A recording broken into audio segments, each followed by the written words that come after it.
Muscat کا مترا بازار لوبان کے خوشبودار دھوئیں سے اٹا رہتا ہے۔ یہ بھینی بھینی خوشبو عمان کی مٹی اور ثقافت میں پھیلی ہوئی ہے۔ مسالہ جات، گوند اور کھجوروں کے ڈھیروں سے سجی ہوئی چھوٹی چھوٹی دکانیں، باہر رکھے سونے اور چاندی کے ملمع شدہ عود دانوں سے اٹھنے والی دل فریب خوشبو کسی طلسماتی دنیا میں لے جاتی ہے۔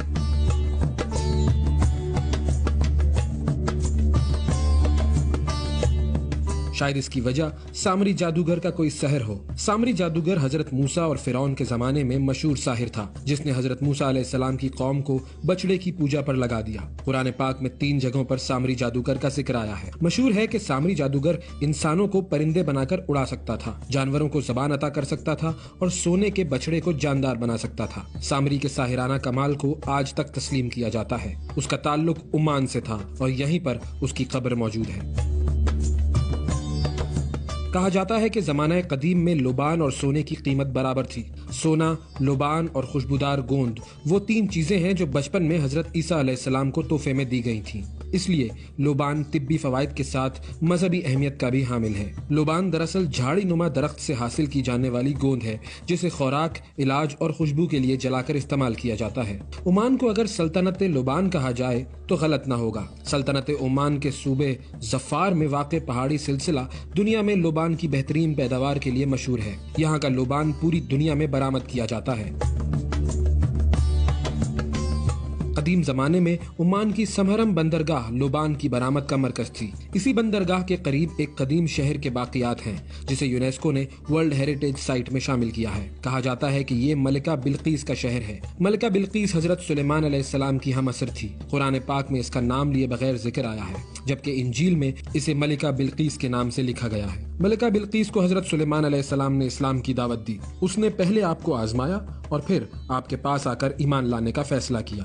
ملکہ بلقیس جب حضرت سلیمان کے دربار میں آنے لگی تو اس سے پہلے حضرت سلیمان علیہ السلام نے ملکہ کا تخت منگوانے کی خواہش کی اور آپ کا وزیر آصف بن برقیہ آنکھ جھپکنے سے پہلے تخت کو دربار میں لے آیا۔ کہا جاتا ہے کہ ملکہ بلقیس کا تخت اسی سمہرم شہر میں تھا۔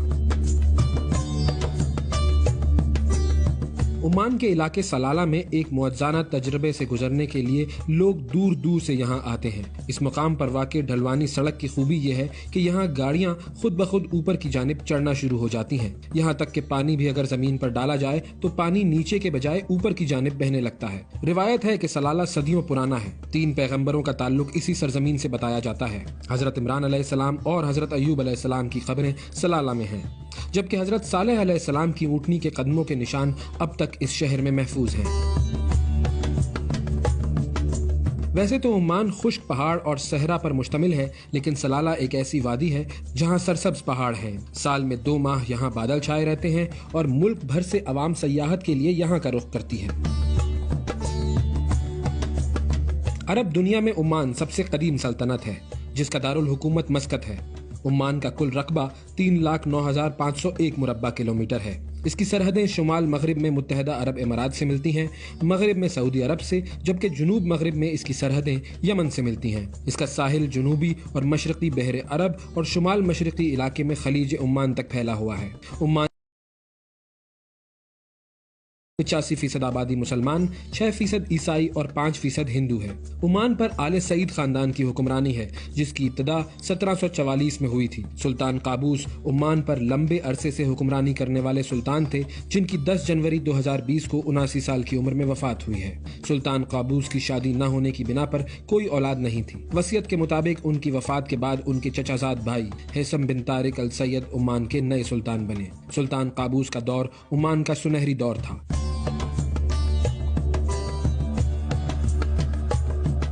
سلطان قابوس نے تیل کی دولت کا استعمال کرتے ہوئے عمان کو ترقی کی راہ پر گامزن کیا۔